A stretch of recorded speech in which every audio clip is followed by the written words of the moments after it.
videotape me doing this, videotape each other, it's going to get silly. You ready?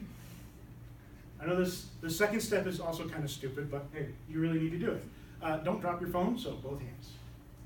That means don't try and do this while you're doing something else.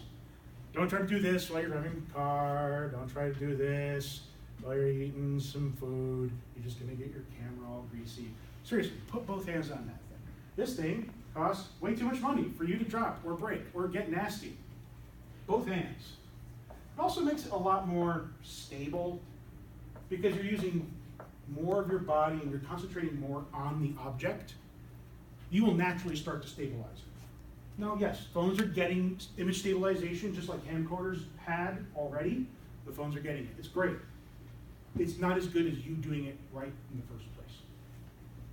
I'm not even holding both hands too, aren't I? Okay, you ready? Number 3, we are going to get silly. Make your own tripod. The tripod is the standard tool of making video stable. It's a solid base foundation that you can simply pivot and turn on. Now, I don't mean like go get some fucking wood. That's silly. I mean, if you really are that handy, go ahead. But you want to put 3 points of contact. The natural shape in nature that is the most powerful one is a triangle. It puts all the direction of force into one point. It is stable. It is the first place, if you have a table with 3 legs, it'll stand. It will. It's the first smallest number of pressure points that can make something work.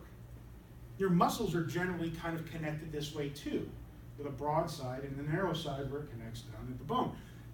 It's because it's the most functional shape, easiest in nature. So we have 3 ways of doing this. Number 1, lean against something. Go lean against the wall. Go, now. Wall, I can't even. Oh, yeah. Wait, can I go against this wall? Just lean against it.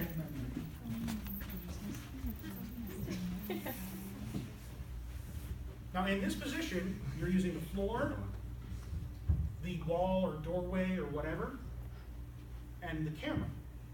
That's your 3 points. You are way stable this way. And you can just kind of pivot to strafe across objects that are moving. Generally, things move left or right. Unless we're talking about UFOs. That's different. The next one is put your camera on a thing. Go ahead, put your camera on a thing. Yeah, seriously, just sit the fucker down and hold it. 2 hands and the object that you put it on. 3 points of contact. Right? Your knee is fine too, yeah. That's fine. We're going to do this outside, inside with digital video cameras. You're going to have no tripod at first. And you're going to have still image. The digital video cameras, some of them have pretty good image stabilization. The Sony ones specifically. The other ones, not so much. So you're going to need to improvise. Putting it on a surface and holding it with both hands gives you that. Put it down, as it were. And the final one is this. You becomes a tripod.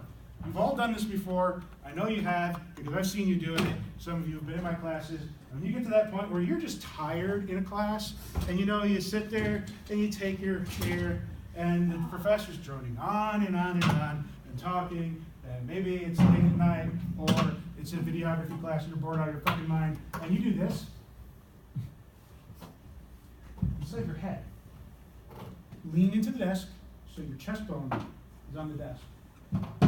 Elbows, hold the camera. Right on. Do that. Try it out.